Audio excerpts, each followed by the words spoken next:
from the way his brother's accounts were raided.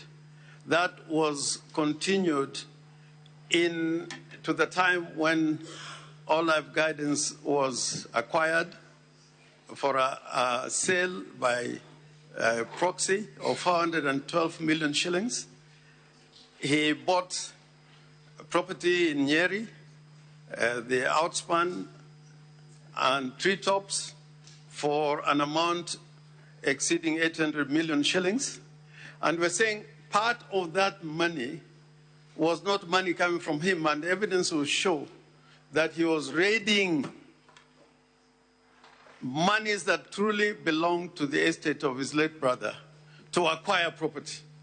If that is not an offense by law, these were proceeds of crime committed by the deputy president to acquire property. And to drive this point home, the judgment by Justice Minor, which is also part of the record, where she made a determination, and that judgment stands, that the 200 million shillings that was found in an account with a financial institution, in excess of 200 million shillings, were proceeds of crime.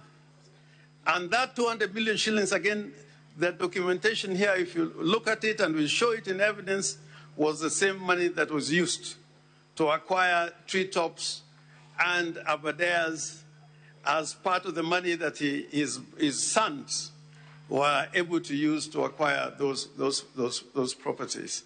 So we are saying that the acquisition of these properties came out of criminal conduct, and all the particulars of the criminal conduct is found in the documents that were presented before the Senate.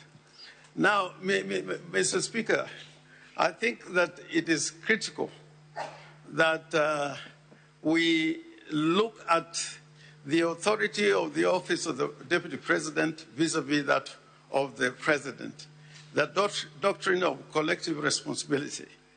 And I showed why the office of the Deputy President is so important in carrying certain functions so long as he lives to the true spirit of the Constitution. Many times, and the incidents have been shown, acts of insubordination,